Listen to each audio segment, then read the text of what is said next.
Welcome everybody to the 49th Queen's Park Lives talk. We have noticed there's quite a few people who haven't been before, so hopefully you enjoy it today.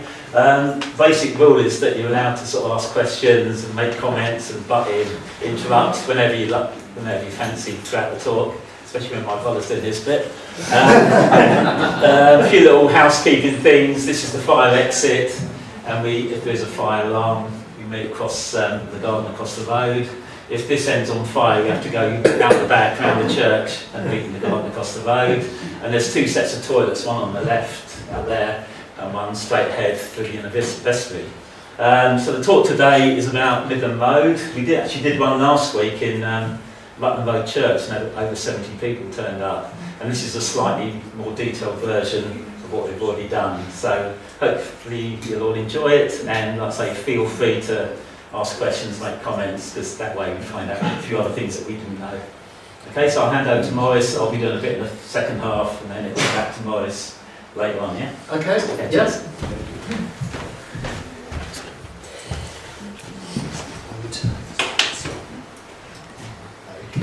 Okay, so this is the 49th talk of our sort of Queen's Park Lives talks.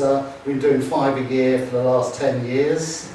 And our next one, which we've got little posters out, flyers out, is our 50th, and we're going to do a sort of a blockbuster thing, top 50, and highlights of the talks that we've done so far. But this one, we decided that we'd just go outside of Queen's Park for once, and in the town, in Bedford, there's been lots of people who've done things on, say, the High Street, St Paul's Square, and various other places, but Midland Road seems to be a bit sort of sadly neglected, and we thought, as we sort of consider Midland Road as sort of the gateway to Queen's Park, most people who live in Queen's Park would have used Midland Road to get into town. I mean, some people might have gone on Broadway Melody if they lived up that end, but walking over Ford End Road Bridge and down Midland Road, or driving, or on a bus, or on a bike, would be the standard way that most people from Queen's Park would have gone into town. So we thought we'd do one on Midland Road. The title slide is, this is actually from Google Earth in its 3D mode. And I sliced it up into 3, which is from the old Midland Hotel, Paddington, roughly up to the Catholic Church on this bit, and then from the Catholic Church up to Greyfriars, and then from Greyfriars up to Harper Street. And that's what I'm going to be covering, the whole length of the road. The very first section is going to be just a general historical side of it, going back to the early days before it was Midland Road, basically. Because Midland Road is only really about 150 years old, whereas the road, but certainly the far end, the town end, is 500, 600, maybe even older. First mentions of it were in the 1300s, and it was known as Wells Street. And I shall just explain a few bits about that in a second. So go on to the first slide. Two maps, one from 1610 and the other one nearly exactly 200 years later. And the extent of it isn't really that much different. Here we have Midland Road on here. It's not on the speed map of 1610. None of the roads are actually named, but there's a little key down the side, and they're all numbered. And number 4 is Wells Street. So called because it had a well. If you were well-to-do, or you would probably have your own private well. If you had your own business that required plenty of water, like a brewer or tanner or something like that, you would have your own well. But the ordinary person would probably have to use one of the communal wells, and one of the most well-known ones, as it were, was in Wells Street, and Wells Street was named after it. It's not known exactly where the well was. Most accounts put it at the bottom of All Hallows, and this is All Hallows here and here. And this little circle there may well represent the well. It's not marked. There are quite a few things on the rest of the map of Bedford. There's things like stocks in the high street, there's lime kilns, but some of them are marked and actually mentioned.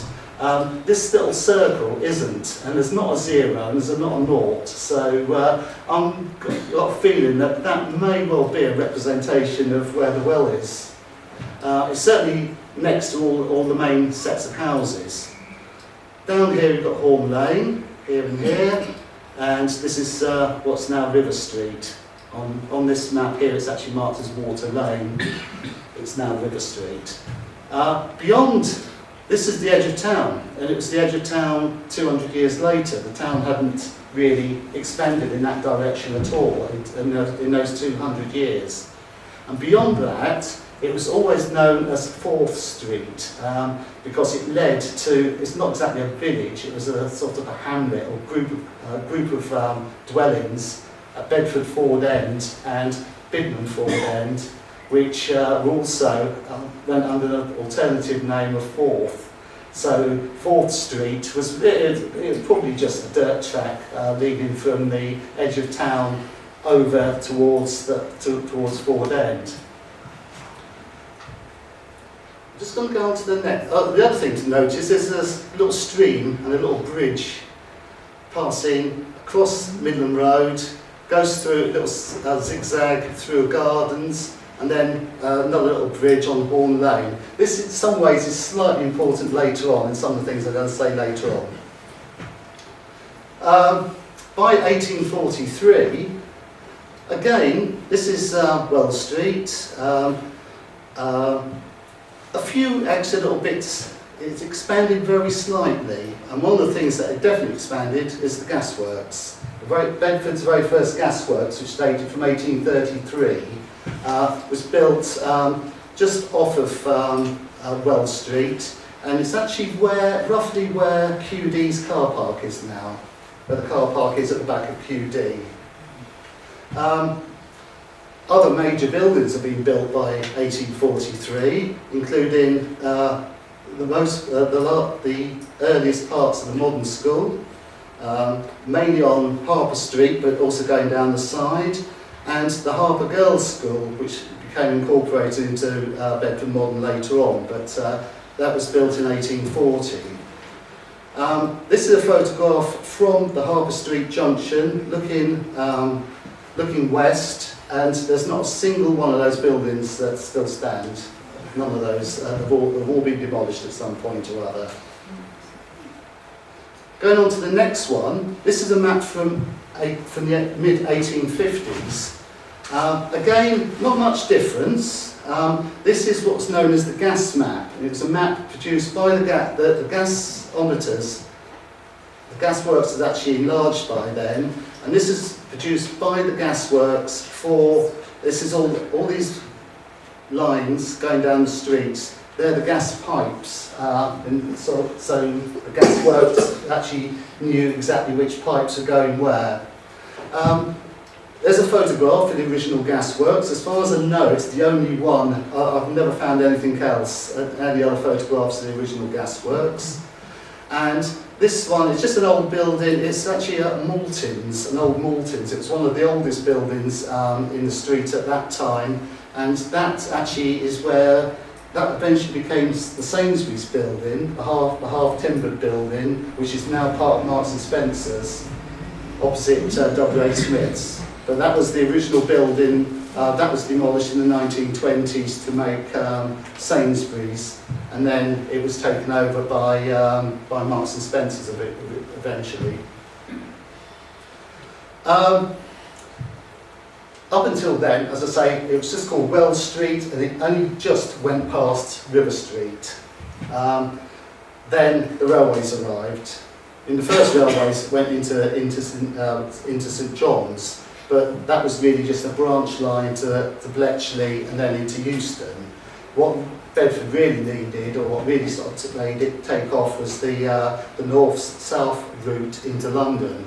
The very first line, in 1857, passed through Bedford, pretty straight line, and it went eventually via Cardington and Shefford to join what is now the East Coast Main Line at Hitchin, and went into King's Cross.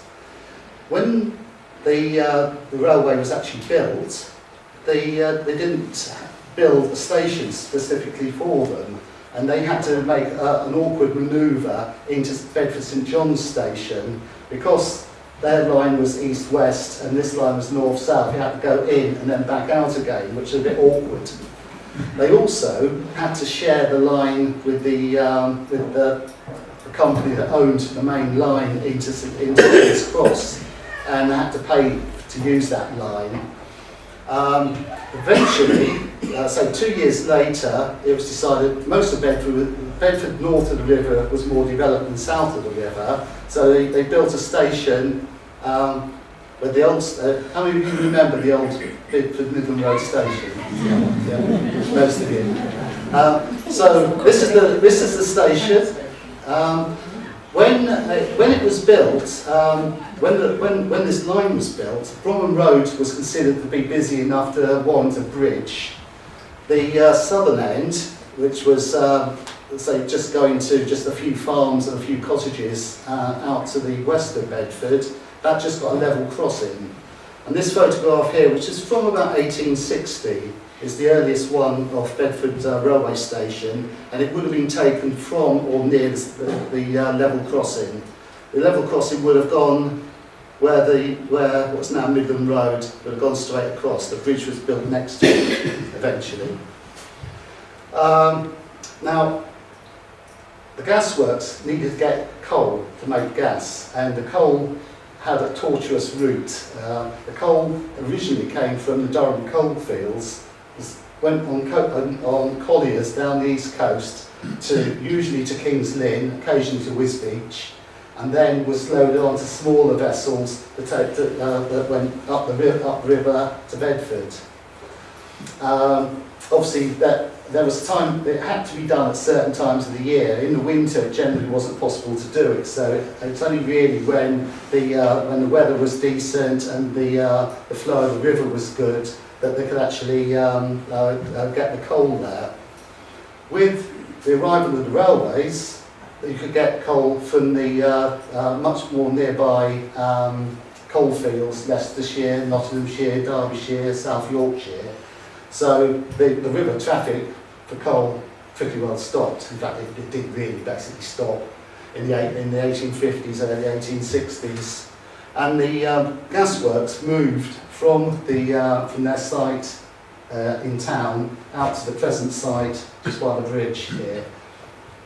They weren't actually particularly happy because when the line into St Pancras, which is the Green Line, was built and traffic increased, that's when they built the bridge. And to start off with, they used to unload the coal on this side and just go across the level crossing, and they weren't particularly happy about, because this is horse and carts, not particularly happy about having to go over a bridge. But eventually they got their own siding, so that sorted that out.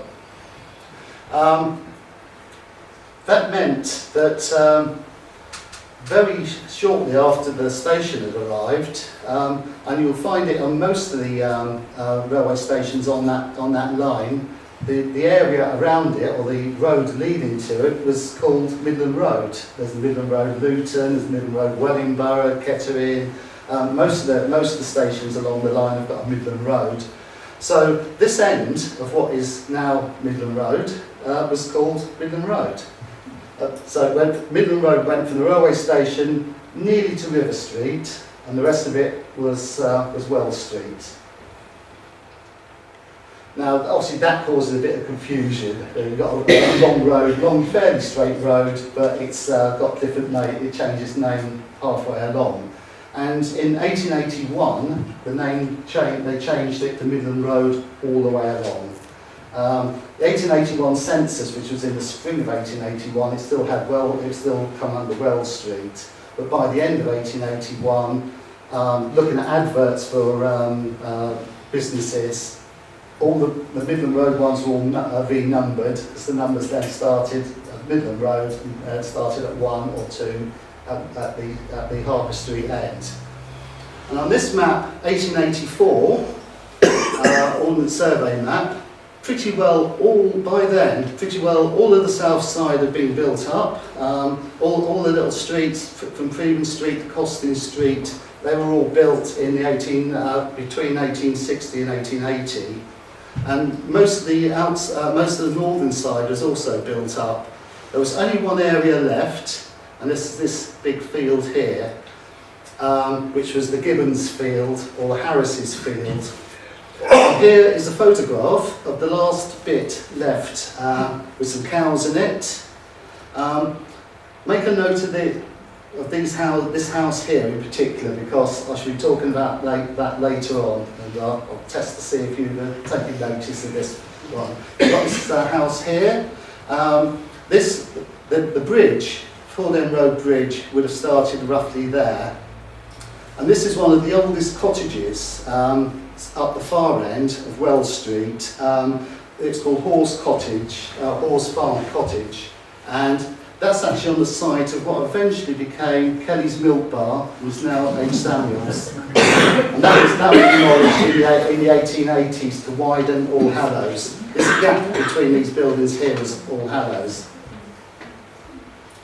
And I showed these slides last week, but I found out quite an interesting little thing about this field in the meantime. So I've put in an extra slide.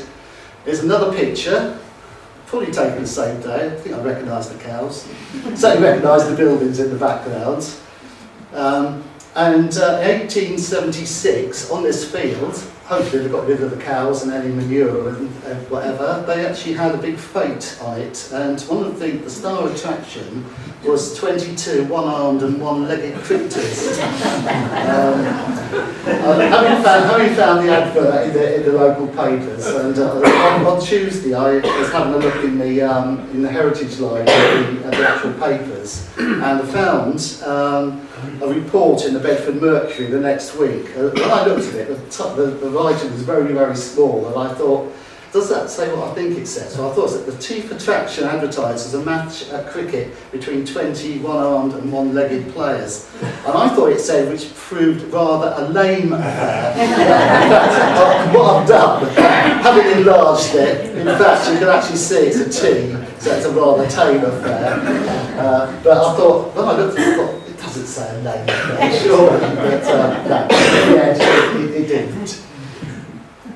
So, then we get on to 1901 Ordnance Survey map, and as you can see, everything is all filled in by now. All the roads. That last field was sold in 1884 to developers, and over the next 10-15 years was basically all built up. Grafton Road, Rutland Road, and Gibbons Road. But on this map, I've actually put little dots. Each red dot is a pub, each green dot is a hotel, and the other two, one's a brewery and one's a beer distributor. And what I'm going to do now is take you on a brief pub crawl of the Midland Road, starting at the Harper Street end, and ending up at the Midland Hotel. And that will take us up to half time. We'll have a break, do the raffle, and then we're going to take over in the second half. So, pub crawl coming up. So, on the corner was the White Horse, believed to be one of the oldest, certainly the oldest pub in that area of town. Believed it goes back to Tudor times. It was important enough for that. This is Wells Street, or would have been Wells Street, now Midland Road. And this is now Harper Street. This part of Harper Street was actually called White Horse Street because of the famous White Horse pub on the corner. It was demolished in 1929 to make way for Marks and Spencer's, but it crops up in lots and lots of photographs because it's fairly picturesque as well. And it was a major pub. When it was demolished, in those days, to get a new licence for a new pub, unless you're building a pub in a completely new area where there's no houses before, you had to transfer the name and the licence from another pub. And when this pub shut in 1929, the licence was transferred to the White Horse on Newnham Avenue, which was built at that point. So the White Horse still lives on, but obviously a completely different pub. And this was it being demolished. Getting knocked down. It was knocked down in the spring of 1929, and by the end of October, Marks and Spencer's was built in its place. Marks and Spencer's, you sort of think of some of the things they're doing in Marks and Spencer's now as being relatively new that they're doing. You think more, a few years ago, you thought just basically clothes and maybe food. But in fact, they did, it's got things like gramophone records, watches and clocks, toys, fancy goods, gas and electrical goods. So when it opened, it was a department store which sells a wide variety of things. Obviously, at some time over the years, some of the things were got rid of, and it concentrated on just the clothing and food. And now they're sort of branching out back into some of the other things now. But when it opened in 1929, it was really quite a wide variety of goods they sold. And here we have a few photographs, mainly from the 1950s of Marks and Spencer's as it is now. And it hasn't really changed very much. It's been enlarged a bit more down Harbour Street, and of course it took over what was the old Sainsbury's as well. Go to the next corner. Here is what's called James Street, which at the moment is just the passage between Next and what was British Home Stores.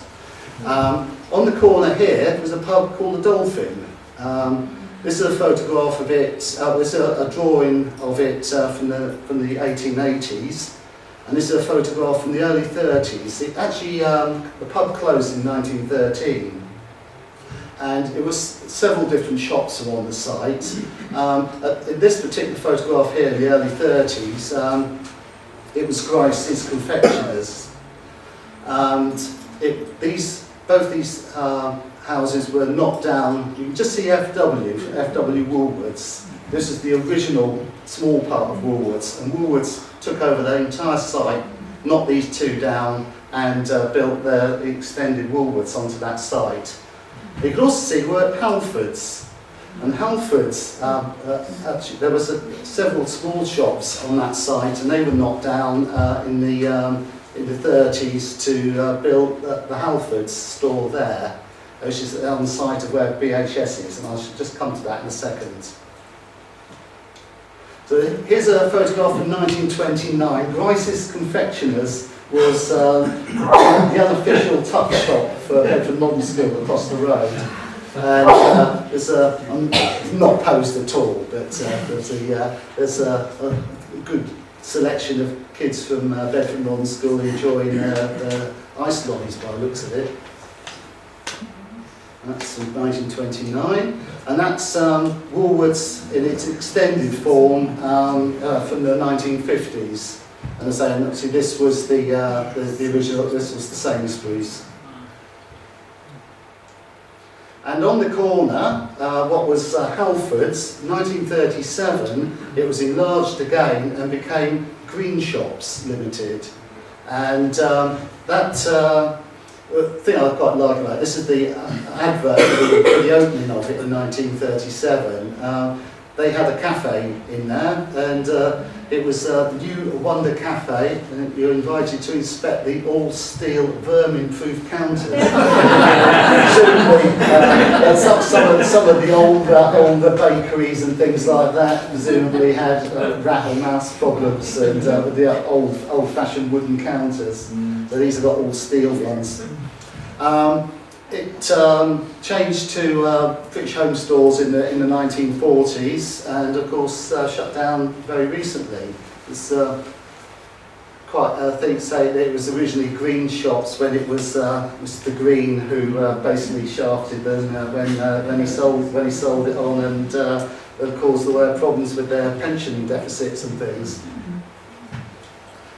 And this is this cottage again. The thing about this is, just next to it is, you can just see Barleycorn, and there was a pub on that corner there called Sir John Barleycorn.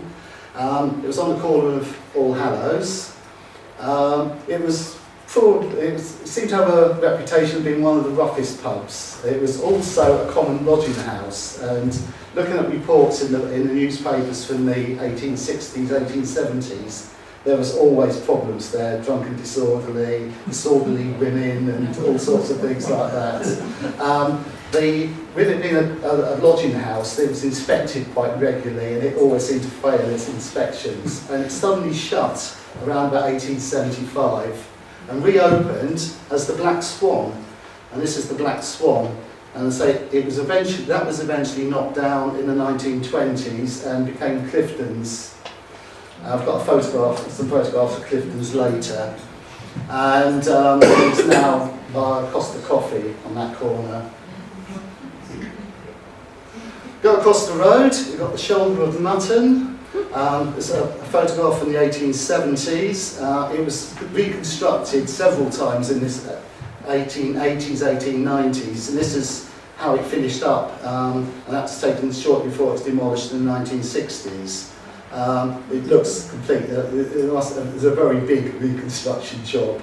The only thing that looks the same, I'm sure it probably isn't, this wooden gate looks suspiciously similar. I'm sure that didn't last 100 years. And then we had going back along the south side, we got the Liberal Club. Remember the Liberal Club? This is in its final days. As I say, it was built in 1884, opened in 1885, and this was taken shortly before it was demolished. And we've already got C&A's and the Co-op Beehive being built there. And this was destined to be Littlewoods and now Primark. Then, everyone remember Gravel Lane? Yeah. Well, this is on the corner of Gravel Lane, the Boot Inn. Again, it was, I think it was one of the more less desirable pubs in the area. Again, not quite as bad as the Black Swan or as Sir John Barleycorn, but that was on the corner of Gravel Lane, which is here, and that was demolished in 1912. It gave up its licence in 1911 and was demolished, and one of the first co-op buildings was built on that site. And eventually, the co-op took over pretty well all that little stretch. So there we have Gravel Lane, just here and here, and the two large co-op buildings really took up a very long stretch of that area. The road got much wider there too. So talking about yes. Wider road there. Oh, the road opened out there. Yes, yeah. And then on the corner of River Street, we've got the Golden Lion. This wasn't demolished until the early 70s, and as you can see, River Street in those days was quite a bit narrower. We've got Longhurst and Skinner's here, and the Golden Lion on the corner, and this is a picture of it in the 1920s. And I put it's now where the Beehive was built, and it's now Tesco Metro. But in fact, because it's so narrow, the pub itself would really be in the middle of the road on River Street, as it is now. And taken roughly from the corner where the Golden Lion was, is we've got Longhurst and Skinner's. We've got Jarviss's Brewery, which was Jarviss's in this photograph in the 1950s. It had been taken over by Charles Wells in the 1920s. And it was also the Montana Malting. And just here was a place that was originally Rose, and it's now, in this photograph, it's McMullen's of Hertfordshire. And that was, they distributed beer from various places. In this point, it would have been just McMullen's, but in the past, beer had come down by rail from Burton. It was a distributor for Burton's ales. Of all these buildings here, these were all demolished when Greyfriars was built in the early 60s. Only Longhurst and Skinner's and this building here, which for many years was Dines Fruiterer and Greengrocers. They're the only two buildings that are left. And then we get to the corner. It was originally the Bedford Pantechnicon, Denton's Pantechnicon, Claimed to be the largest shop of its type outside of London. He did, a few years later, he toned it down and said one of the largest. I think whether someone complained, I can well imagine that cities like Manchester probably had buildings as big as that. But it was the biggest at the time, it was the biggest store in Bedford. It came along as Skinner's in the 1890s, and eventually became Perrins, and is now Pilgrim's Progress. Did they not have a massive fire there? Yes, that's what I'm going to come down after in the second half. And here's quite an interesting photograph. This is from the top of the Tesco Metro of the Pilgrim's Progress, and this little photograph inset in the bottom is when they were doing it up and turning it into a hotel, and you can actually see Longhurst and Skinner's when they took the fascia off. You can actually see Longhurst and Skinner's, and in fact on the corner you can actually even see Tecnico on the corner. Next pub, the Nag's Head. This is the original Nag's Head. It's one of the oldest pubs, and it would be one of the last buildings out of town as you headed in that direction up when it was Wells Street. It was actually it certainly features in Bedford trade directories dating back to the 1780s. This is the original pub. This is a drawing of it from the 1880s. It was demolished in the 1980s and rebuilt, and is now a number of different shop units. Unfortunately, they even got rid of the little sort of, not exactly a mosaic, but the thing they did in brick with the decorative brick of the Nag's Head in the wall. But that's part of the doorway into I think it's a Polish cafe. And go across the road, Engine and Tender. There's got two pubs almost next door to each other. They both appeared not that long after the railways arrived, and you can tell by the names, the railway-related names. So you've got the Engine and Tender, which most people here would remember. I don't think any one of you would remember the Express, which is 2 doors down. This is the Engine and Tender here, and this was another Charlie Wells pub called the Express. That was demolished in the 1930s and Royal Shops built. The Royal Shops are still there, but this is the predecessor of that. Across the road, have the Nelson. Okay, when it was looking up in the archive for some drawings and plans of it, it was originally designed to be 2 shops and a house. These 3 buildings were going to be the 3 buildings on the corner of Maitland Street and Wells, and that would be Midland Road then. But the corner building was actually ended up being a pub, and it was there for until the 1920s. This is the only photograph I managed to find of the Nelson as a pub. It was a number of different shops after that, and I know you worked there when it was Hills Electrical. It's still got the Hills sign up on the top. It's now Domino's Pizza. And that's the last of the pubs. We've now got 4 hotels. The Brighton Hotel. That was built in 1884. It was basically a private hotel. It's not the sort of hotel where you turn up for a few days if you're a travelling salesman, or turn up for a week if you're stopping in Bedford. It was mainly for long-term stays. So it's the sort of thing that if someone, for instance, had a child at school, at one of the schools like Bedford School, Bedford Modern, then maybe the mother would stop there for months and months on end during term time.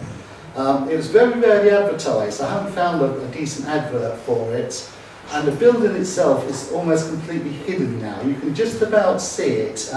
It's actually next door to where Lambert's is, but there's a 2-storey building in front of it, so you can just about see the roof and part of the top floor. But it is actually all still there by the looks of it. Looking at aerial views, the actual building's there. It was sold as a going concern in the 1920s. In fact, in 1923, it renamed the Oakley Court Hotel, but it went bust 2 years later, so it probably wasn't such a going concern as they thought it was. But say the building is still there. I've actually got some photographs later on which do show it reasonably clearly. Across the road, we've got the Granville Temperance Hotel. This disappeared in 1920, and it's actually smack bang in the middle of where the roundabout is at Freeman Street. If you may recognise this building here, this is the BCA building on the court. It's now on the corner of Freeman Street. Freeman Street itself was just a very narrow entrance between these two buildings. And this is the building that is in that photograph of the fields. It was originally two houses, but it was not together. You can actually see where some modifications have been made. They built a coffee bar at the bottom, Coffee Tavern, and the entrance to the hotel is on the other side. And then we have the Grafton Hotel. That opened in 1887. It originally didn't have a licence, so this is one of the very early adverts for it. It just said it was a coffee and commercial hotel. But by the time this photograph, from around about 1905, it was fully licensed, so it turned relatively quickly into a proper licensed establishment. And that, of all the pubs and hotels that were originally there, that's the only one that's left. Obviously, there's the Pilgrim's Progress, but that wasn't originally a pub.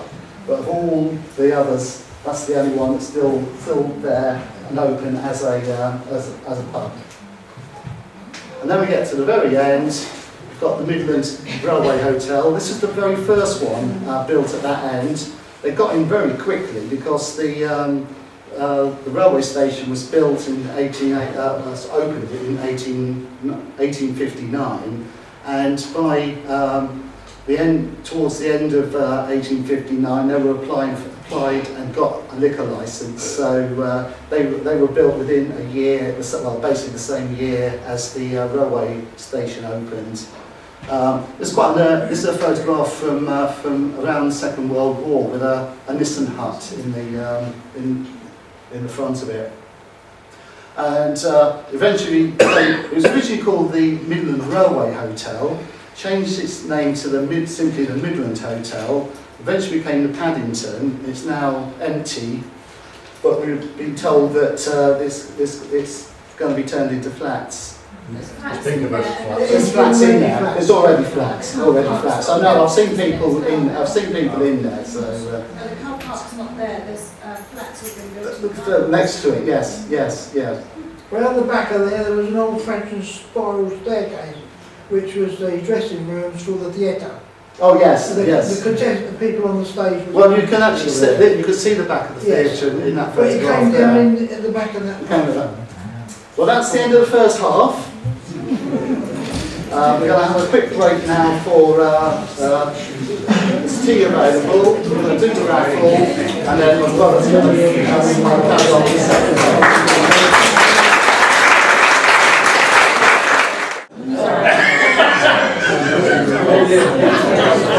Right, so we'll start again after the excitement of the raffle.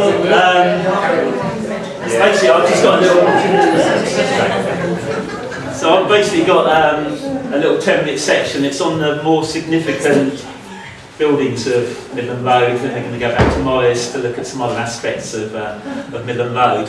So obviously, Bedford Modern, even though the front was on half the square, half the street, there's quite a lot of it. Took up nearly a whole block, all the way down the side of Midland Road, opposite Woolworths, Marks and Spencers, and so on.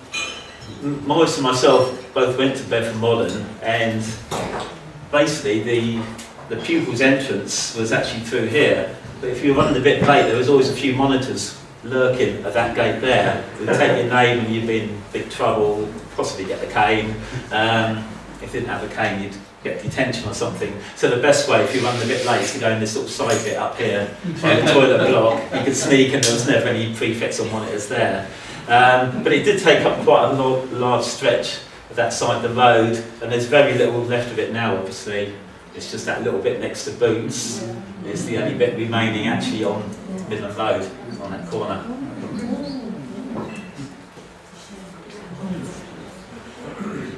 Right, opposite Bedford Modern, it's the area where Morris was showing that cottage that later became Kenny's Milk Bar. Later on it became Darlow's Gun Shop, and that was the one that was demolished to form the Empire Cinema. It's going to be about the third cinema in Bedford.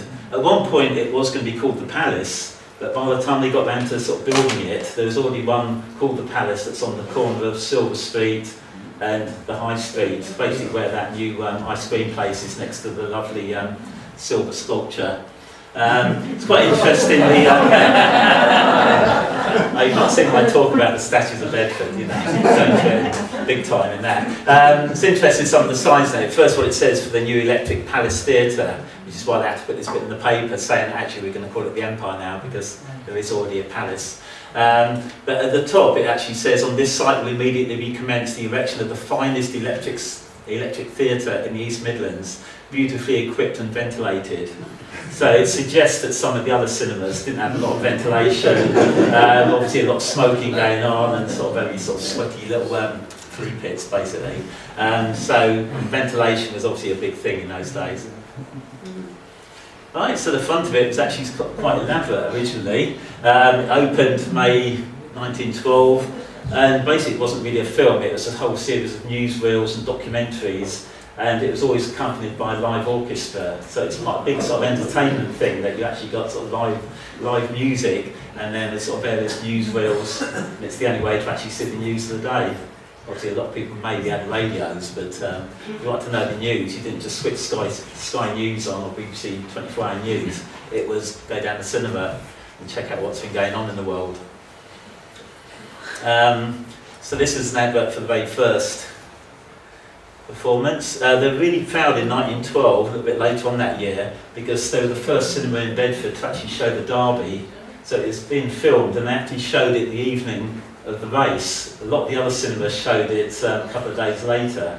I'm not quite sure why it has to be 8:37 on Wednesday night when they actually show it. It's a bit sort of accurate. 20 to 9 would have done, or 8:45.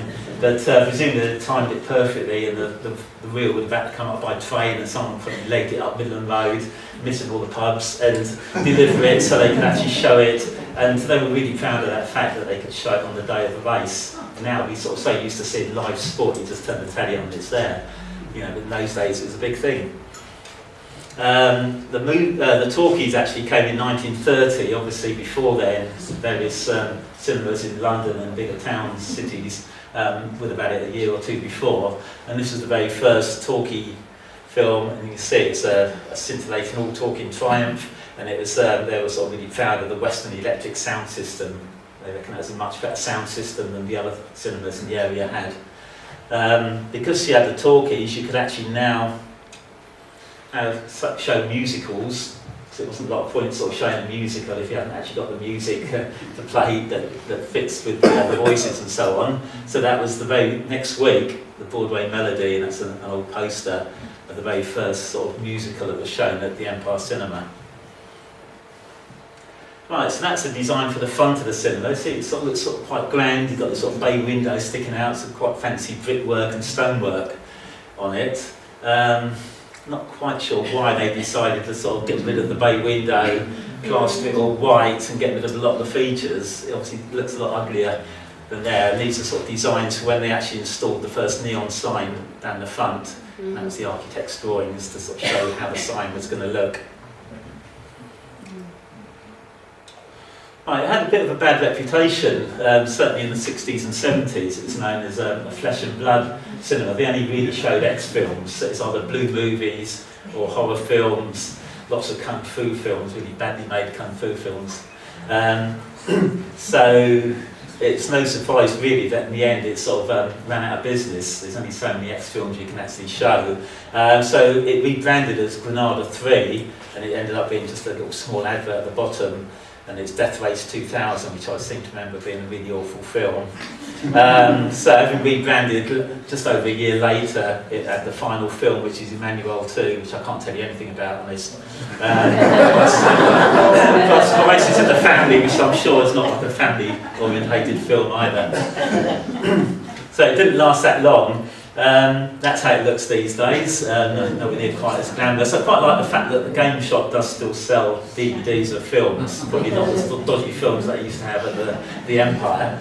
And talking about the dodgy films, I actually blame it for me failing my physics O-level. It's basically this block, the science block at Bedford Modern, is directly opposite the Empire. I was really good at chemistry. Chemistry was on the bottom floor and you couldn't actually see over the fence. Biology, my classroom was always at the back or down the side, so again you couldn't see. But my physics room actually overlooked the Empire Cinema, and I was so distracted by seeing who was going in and out of the cinema. I blame it on that being the only O-level that I failed, honest. Right, a little bit further along, so quite a grand building, not quite as grand as it's intended, is the Catholic Church. So if you look at the original drawing, it's in quite a bad state. Morris found this in the archives a few weeks ago, and obviously there's been water damage and all sorts of mould getting to it, but someone had actually sort of luckily done a neat and tidied up version of it. But as you can see, it's intended, the spire, to be about 3 times the size it actually is. So where that orange line is, that's roughly what was built. And, you know, this really grand looking spire, it's possibly even as tall as St Paul's by the looks of it, never actually got built. It ends up with a flat, almost a flat top with a little bit of a roof on it. So the church was sort of began by Father John Priestley Warmore. I quite like the fact that he's a priest and his middle name was Priestley, you know, sort of quite ironic. And it was opened 1874, but it's actually built a bit further back to what it was. So he actually built the tower part and the front bit a little bit later on, and sadly John Warmall never actually sort of lived to see the whole church being completed. If you go inside this side entrance, just inside the church there is actually a really nice marble plaque commemorating John Warmall and all his work in setting up the church in the first place. It was the first Catholic church in the whole area, setting up that sort of parish, and probably in terms of architecture it's probably still one of the grandest buildings on Midland Road. They've just painted the gate this morning as well. No, it's too late for that talk. Right, some people may not have been inside, but again it's one of these places you walk in and it just smells like a church. It feels like a really old church, even older than it actually is. It's got that sort of smell of incense and burnt candles and so on. As soon as you sort of step inside, but it does look sort of really sort of grand inside as well. Right, the next one is right down near the railway station. It eventually became the Royal County Theatre, but originally it was built as an auction room for a company called Gelpin and Lovell, auctioneers and estate agents. And again, it's quite a grand sort of front to the building originally. It didn't last all that long, you know, it's only about 5 years before they decided to sell up. It then became something called the Central Hall, and that was basically what I suppose you'd call these days a community centre. So it's available for hire, for functions and so on, and that was obviously really popular because a year later someone took it over, someone came up from Luton that was already running a theatre there and it was successful, and they converted it into the Royal County Theatre. Right, again, they did a few things to the front. I really like this sort of decorative front that they added, this sort of canopy, really elaborate sort of metalwork on the designs. And again, these are sort of things that Morris found in the archives, all the original architect's drawings. And it was a really popular place. It was the main sort of theatre, obviously, for Bedford for a long time. This bit on the left is the advert for the very first performance. On Saturday, April the 1st. It wasn't sort of, they weren't fooling people, it really did open on that day. And they had lots of sort of speeches by famous people coming up from London. And then the first performance was called Brother Officers.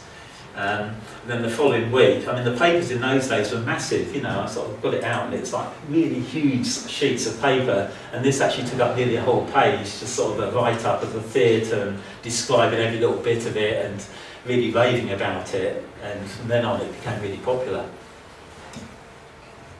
Right, one thing in 1911, because as well as theatre performances, they used to have sort of invited guests, and it was probably the first black person that anyone in Bedford would have seen. So the world heavyweight champion, Jack Johnson, actually visited Bedford. He did a few little bit of sparring rounds with some of his partners, and then he was supposed to be giving out the prizes to some local bouts, but apparently he left before the prizes were given out.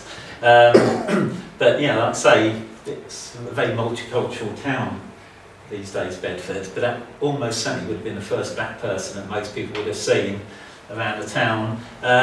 He was the first black person to become heavyweight champion, because until then it was called the Coloured World Heavyweight Champion, and they weren't allowed to fight white people, and he was the first one that broke the mould and actually got to fight the white champion and became the world champion. The little inset there with the car always reminds me of a little really nice story about Jack Johnson. Apparently he got stopped driving on the highway once by two officers. They pulled him over and they said, you know, you've broken the speed limit, that's going to be a $50 fine. So he got that $100 bill, obviously quite well off, gave him the $100, and they said, well, look, I'm sorry, we haven't got change for that. And he goes, that's okay, I'm coming back later, the same street anyway. I suppose when you're famous, you get away with those sort of things. I suppose, yeah, after that, having said that, you know, the really sad thing is he did actually die in a high-speed road accident when he was sort of just in his 60s. It's sort of he was still fighting at that sort of time, doing sort of exhibition fights, but it was a high-speed road accident that took his life. Right, what was quite interesting though to us, a couple of weeks after seeing the first black person in Bedford, this guy turned up, which is sort of a forerunner, I suppose, to the black and white minstrels, if you like. He was actually born in Lancashire, but learnt his trade in America, and he was actually called the chocolate-coloured coon. That was his name. I know it's a really offensive term these days, but in those days, the word coon actually meant someone that actually sort of played the part of a black person on stage, and that was like a technical term for someone that's playing the part, whether it's a black actor or someone blacking their face up. A coon was actually sort of the technical term for it. I know over the years the name has changed, but it's quite interesting if you sort of research him. There's loads and loads of things about him, the records that he produced and so on. But it's quite ironic that having seen a real black person 2 weeks before, presumably a lot of people came to see this music hall act. It's the person pretending to be a black person. Right, there's quite a lot of musical stars, big names that appeared at Royal County Theatre. You've got people like Dorothy Squires, the singer, you've got Charlie Chester, the comedian, you've got Max Miller, the singer, slightly dodgy songs that he did, comedian as well. The interesting one is this, it's like a sort of a travelling show with the BBC, so I've just sort of zoomed in on that, and if you look at this Youth Takes a Bow, there's two separate acts. One is called Morecambe and the next one is called Ernie Wise. So it's actually, in those days, they were separate acts, and presumably they probably sort of got together on that tour and decided, you know, let's be a double act and let's be the best double act there's ever been, and that's how things took its place.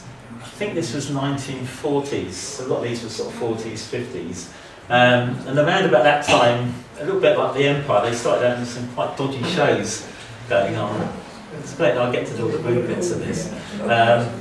Before that, actually, there's a few sort of like a bit high class entertainment. So you've got things like the Anglo-Russian Ballet, you've got sort of Shakespearean companies turning up, you've got the Royal Covent Garden Opera Company doing performances. You always had annual pantomimes, even things like a circus with lions, monkeys, ponies, clowns, and all sorts. I think at one point there was actually sort of a motorbike stunt act, a sort of wall of death that was set up inside the theatre. We couldn't actually find the advert for that, having sort of realised that. Yeah. He fell off the stage.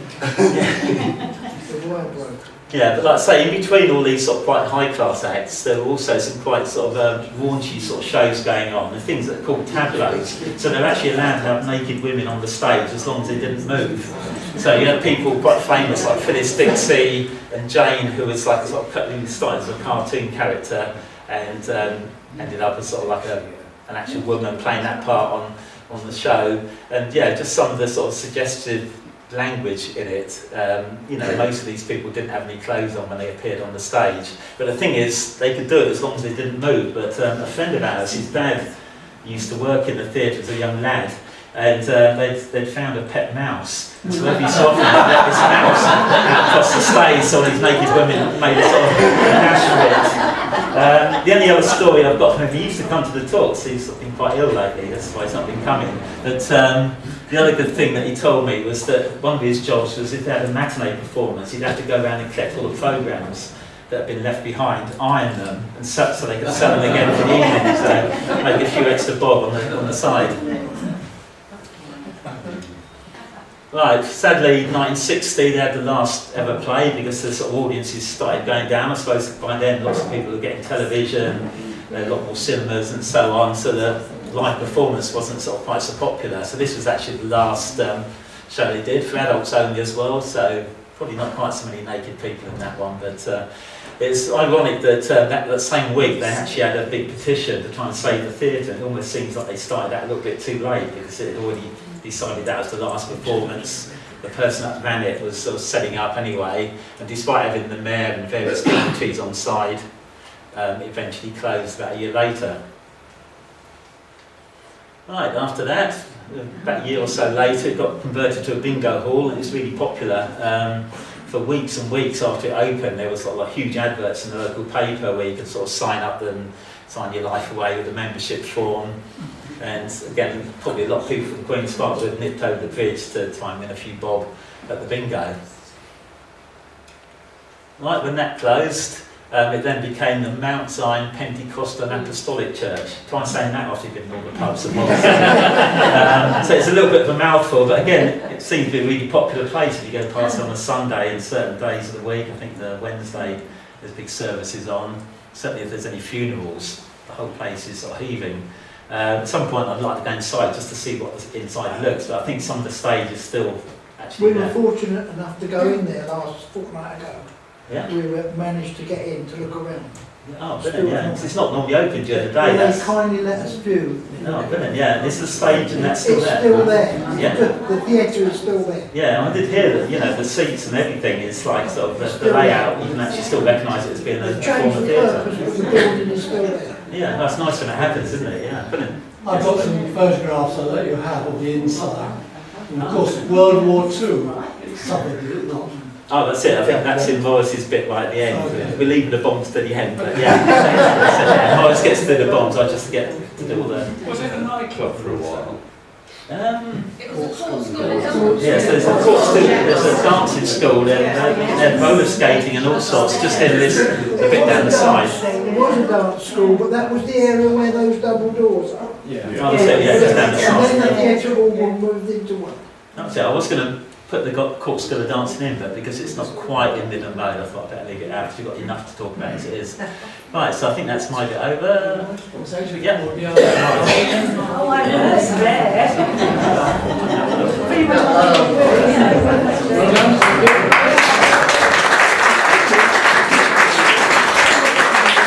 Right, so I'm going to do the final little bit. Just some of the bigger shops, Marks and Spencer's and Woolworths and things I've already mentioned in the pub section. But I'm just going to do a very brief bit about some of the smaller shops. Sometime next year we're probably going to do a talk just on Midland Road shops. So I know, so we did a talk at the church in Rutland Road last week, and they said please do another one. And we said probably just the shops on Midland Road, so that will include a lot of the smaller ones. So as a taster for that, for what we'll probably do next year at some point, it will be advertised. We're just going to go through some of the smaller shops. So Freeman Hardy and Willis, which is now Virgin Media shop, basically next door to, it was squeezed in between what was then Sainsbury's and Marks and Spencer's. And now it's sort of squeezed in between Marks and Spencer's and Marks and Spencer's. I'm really impressed with the lamps outside, and there's quite a good display. I mean, I don't know if that's a normal display or if they did it up specially for the photographer, but it's sort of quite impressive, really. And then we've got the Black Swan again, and so when the Black Swan was demolished, it eventually became Clifton's. And it's now, as I say, Costa Coffee. A little bit further down, we had Coombs Draporium, selling all sorts of clothing and drapery and that type of stuff. And that eventually became Cyril Bates. All of this is all completely gone. It was all knocked down when they built Greyfriars. this is Gwyn Street, which Gwyn Street basically disappeared. And a few other smaller shops. Welch's, they had several shops around, including one in Queen's Park. This one is next door to Bedford Modern School. It's number 2. It's the first actual house on the south side, or first actual building. And they were quite famous. They seemed to go a little bit overboard with all their advertising hoardings. All the photographs of any of their shops are sort of, there's bits everywhere, and all the windows above the shop, down the sides if possible. Then we've got Linley's. Linley's, the watchmaker, jewellers. They were famous. Well, they always used to advertise lucky wedding rings. There's a little ad. There's actually a little bit there going about Linley's lucky wedding rings. Boggis's, shoe repairer. There was Freeman Hardy Willis used to make shoes as well as sell them in the shops, but a lot of people would just recycle, well, just carry on with shoes and just get them resoled, rehealed, and get them repaired. So there was quite a fair number of shoe repairers around in Bedford, which probably the two most well known on Midland Road was Welch's and Boggis's.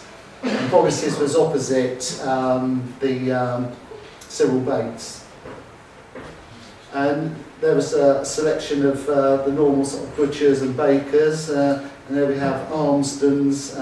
Again, that's probably a special display that they've got there. There sort of seems to be plenty of half of pigs or lamb hanging up. And that was at number 29. So, as I say, we're going to do another one at some point. It will be next year now on the shops in Midland Road, either here or in Rutland Road, or maybe both. A little bit further down, people remember Hebblethwaite's? They were a big toy shop. I remember it more as youngsters in the sort of 60s, 70s. These are a couple of Christmas adverts from the 1920s. Very creepy looking photos. If I was one of these two kids there, I think I'd be a bit worried being over the bed. I'm not sure if he was one of the Father Christmases they had in either Hebblethwaite or Longhouse and Skinners had a Father Christmas. He appeared several times in local newspapers, this photograph, but it was never captioned with where he was actually from. So whether it was just a stock photograph of, or whether he was someone, a local Father Christmas, but I say pretty scary. I was going to say he's probably appeared in the papers.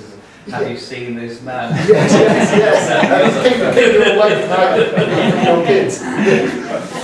And then next door to Hebblethwaite's was Cooper's, famous as Cooper's Corner. We always have to try and have a mention of the Eagles, Bedford Town Football Club, and we fitted this one in because a lot of the coaches for away matches used to get on the coach at Cooper's Corner to go to matches to follow Bedford Town away. So that was built in 1890, and next to, and then it was Hebblethwaite's, and the building next to it was where the Brighton Hotel is submerged behind. And they were really quite famous for their seeds and things like the potatoes and all sorts of things. And I can remember the big wooden benches that they used to have with all the stuff laid out on. And then the very last section is sort of happenings in Midland Road, happenings in the broadest sense. So there's a selection of things that happen in Midland Road. First of all, the first balloon ascent from Bedford happened just off of Midland Road. The balloons needed something to get them up in the air, and what they used was gas from the Gasworks. And when Gasworks was in what's basically now QD's car park, that was the place where the balloon had to go. And there was May 1840. It was a balloonist who'd done various things all around the country. Had 4 flights on consecutive weekends. It was just an ordinary round balloon, so it wasn't really controllable. It just went whichever way the wind blew it. So some of them didn't go very far. I think one of them ended up just past Turvey. The furthest they went was somewhere near Caxton in Cambridge. Went past St Neots, but not much further past St Neots.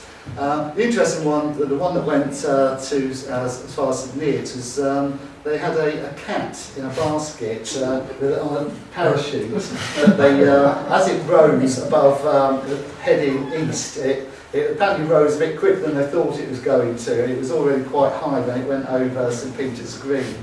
And so they had to drop the cat out fairly quickly, but apparently it landed okay. It landed somewhere near where the rugby ground is. They said it landed in a field just to the south of the workhouse, so it would have been in the field, almost certainly in the field where the rugby club is, or very close to there. Of course, Bedford has always had its heritage of lighter than air balloons of various descriptions, and got 2 photographs of Midland Road with the R101 overhead on one of its trial flights in 1930, taken from the bottom of Ford End Road Bridge. And obviously there's Cooper's. And this building here, this is the Brighton Hotel. This building now was just Lambert's supermarket. The building next to it is also a double height building, so you can only just see the roof now. You can just about see a little bit from the other direction, but and this is another photograph taken at the same time, probably only a few minutes apart. The car which was further down here is this one that's just moved off. So it's obviously only just taken just after each other, and you see there R101's heading in the direction of Cardington, so presumably on its way back. The next photograph I've got is the Alexandra buildings. They're still there. The stonework is very crumbly at the top, I've noticed, and there have been some cracks down the side of the building just recently that have been, and this is next to the Catholic Church. The shops down here now come out a little bit further, the actual line of the shops to the road. But this is decorated for Queen Victoria's Diamond Jubilee in 1897. And it used to be traditional on May Day. May Day wasn't a bank holiday, and it was in those days, and it was actually May the 1st. The corporation used to have a procession through town with all their vehicles, all their dust carts and road sweeping things. So what we've got here, and it used to start at the railway station and end up at the railway station. So this is obviously on its way back, having gone through town. Quite a long queue all the way back up there, and little groups of schoolboys following it by the looks of it. I don't know how, if they followed the entire procession or only just bits of it. This can be dated fairly precisely because the theatre opened in 1899. And if you look right at the end here, there's some trees here, and those trees were where the Catholic Church actually ended a bit further back, and the Catholic Church was built in around about 1911 to 1913. So it's somewhere between 1899 and 1913. And this is that Temperance Hotel that keeps cropping up just here, where the roundabout is now at the bottom of the bridge. Fire Brigade, Bedford Fire Brigade with their new fire engine. It wasn't just coal and people that was transported by rail. Anything of any size would have to come by rail. The roads in the 1880s were not normally sufficiently good to transport large equipment. So this would have been put on a railway some sort of tender, and then brought up. And these arches here are the arches of Ford Road Bridge. So this would be right at the very end of Midland Road near the station. The big fire at Longhurst and Skinner's, completely burnt out Longhurst and Skinner's in January 1912. Again, Blake's, who did a lot of the cinema stuff, they filmed it. I'd love to know what happened to the film. It was advertised the next week, the Great Fire at Bedford, and Blake's have secured a splendid film. It's on tonight at 7 and 9. I don't think it was 2 hours worth, but it's probably just one of a number of newsreels. But obviously there was a film of it. This is it at its height, and this is some of the ruins in the church of the building the next morning. And here is the chief fire officer of Bedford, Augustus Hill, who actually lived in Rutland Road. He was taken ill at the fire and had to go home. He was in ill health anyway, and a month or so later he died. And this is his the funeral procession. You can actually see the ruins of Longhurst and Skinner's up here. And there were representatives of virtually every fire brigade in the country came down the road. I'm actually presuming he probably left his house on Rutland Road. I think they went to St Paul's Church. And so this is the funeral procession. And what Longhurst and Skinner's did, they actually gave each of the firemen who actually helped to tackle the blaze a silver-plated cigarette box to thank them for trying to save the building, which obviously they didn't. But the building was actually completely rebuilt within a year. They actually opened a year to the day of the actual fire, and it's still the current building. Obviously, it's been knocked about a bit, and it's changed. It's now changed to a pub, but the basic fabric of the building is exactly the same. Now we're going on to floods. They could have probably done with a flood that night, but Midland Road used to flood quite frequently, partly because the river flooded a lot in those days. There's now a little bit more control over the flow of river down sort of upstream, but this is from 1904. This is from Gravel Lane. This is the Boot pub here. And this is from roughly Gravel Lane, looking up towards what would eventually be the Empire Cinema will eventually be there. And this is one looking in the opposite direction. This is from 1918, during the war. Again, quite interesting clothing. You notice that mainly young people in the picture. Whether it's just because a lot of the adults were at war. Many of those side streets off of that Midland Road Yeah. was occupied by people that was not very well off. Yes, yeah, it's only Gravel Lane. They were the ones next to starving. Yeah, off of Gravel The Lane. wars didn't help either. Yeah. That's why they're dressed as they are. And this one is within more recent memory. This is 1947, the last very big sort of major flood. 1947 was one of the coldest winters of the century.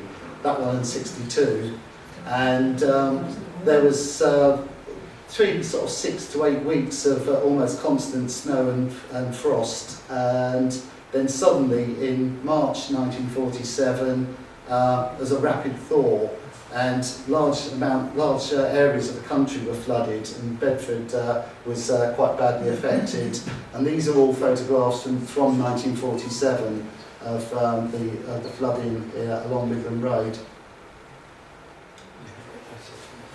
A few things from the First World War is that Cameron Highlanders marching down Midland Road.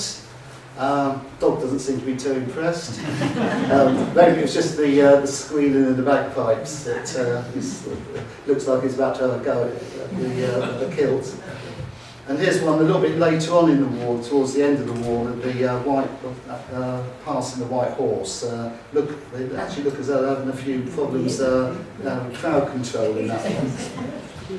And Longhurst and Skinner's, amongst other places, got in the act. They used to sell blinds and curtains and things like that. So when Zeppelin attacks were feared, they started selling anti-Zeppelin blinds, basically blackout blinds.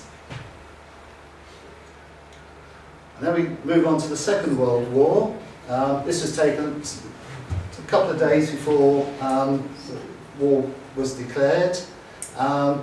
This was Operation Pied Piper, which was the name given to the really quite well planned evacuation of school children from London. It was from London initially, and then later on there was also the places on the south coast that threatened with invasion. But in September 1939, the schools were evacuated en masse from London. This is a group of school children that just arrived at Bedford station. Most of them ended up in Commercial Road, where they were fed and then distributed out to areas both in Bedford and out in the villages. The ones that went to Queen's Park, they were marched over the bridge, and Catholics were all marched to Priory Street School because it was deemed that the Catholic Church and the convent were close by. So several Catholic schools they were marched directly to Priory Street, so they were housed more in that area. And in 1942, just before 9 o'clock on the 23rd of July, a single bomber, a Dornier, travelling from south to north, dropped 4 high explosive bombs at the end of Midland Road. The ARP reports are very precise until the ARP reports are very precise, saying exactly how wide the craters were, exactly how many yards they were south of the bridge or north of the bridge. So it actually enables you quite easily to get the fairly precise location of the 4 bombs. 2 landed south of the bridge, 1 landed in a coal depot, and you can see a lot of coal being distributed around. This building up here, that's the roof of the Midland Hotel. You can see just in the corner, and these are chimneys from Allen's a little bit further away. This is Freeman Street, taken from the very end by the roundabout, and you can see all the damage from brickwork and slates, etc., that were blown off by the blasts, the 2 blasts that were behind Freeman Street. The 2 to the north, one of them landed on the side, by the side of the County Hotel, and the other one landed and demolished half a hotel on not the County Hotel, the Broadway County Theatre, and one of them landed and demolished half of the hotel on Ashburnham Road. It says that week, it says it's temporarily closed, reopening shortly, but in fact it was closed for about a year. And some pictures of the damage. Basically landed between the Court School of Dancing and the theatre, and caused quite a considerable amount of damage. They cleared it up quite quickly, because that was a picture taken only a day or so after this one, and you can see all the most of it had been demolished and a fairly sort of clean break. Unfortunately, after that, not much was done, because this one is taken in 1954, 12 years later, and there's not really that much difference. One thing that did disappear, the canopy, the iron and glass canopy outside the theatre was damaged, and that was taken down and never replaced. Was anyone killed? No, There was no one killed them. no one killed in that A one. week, no. a week A week later. later, there was some two The rubble there is Steele's sweet shop. steel sweet shop. Yes, yes. And Noel Steele, whose father it was, Yeah. says that he should have been in the shop Should have been, yes. at that time, but it was late, Yeah. and therefore he was safe. Yes, yes, yeah. A lot of people saw it because it was just before 9 o'clock. It was a time when people would be going to work, and also it was at the end of July, so it's probably not. Schools were probably on holiday, so there were probably no school children going to school at that time. But it would have been that sort of time. It was about 10 to 9 in the morning. Last couple of slides. Again, from 1944, Christmas 1944, in the Longhurst and Skinners, the American Red Cross, or the Red Cross took over the first floor and part of the second floor for recreational use, and this is a Christmas party given by, photograph of a Christmas party given by the American forces to local children. We have loads of candy. I think it was very popular, and I think these are all presents that were going to be distributed to the children that were there. And the last couple of slides, the roundabout leading over into Queen's Park. It's always been a bit of a nightmare. This was actually taken on the afternoon of the bombing raid, and these would be or lunch. This is probably one of the shifts from Allen's coming over. They would normally have gone down Freedom Street and down Midland Road, but looks like they've all been stopped there to have a look and see what the damage had been done. And again, it's a photograph. This is a little bit later, from the early 50s, of the Allen's crowd coming down the bridge on their bikes. Improvement at traffic black spot. It doesn't really look that improved. I always like this picture because it looks utter chaos.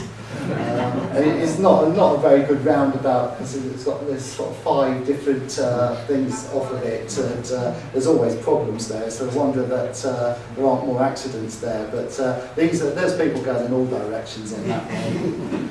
And the very, very last slide is basically the entrance to Queen's Park. Here we've got this Temperance Hotel again. The bridge, you can see, was a very narrow entrance to the bridge in those days.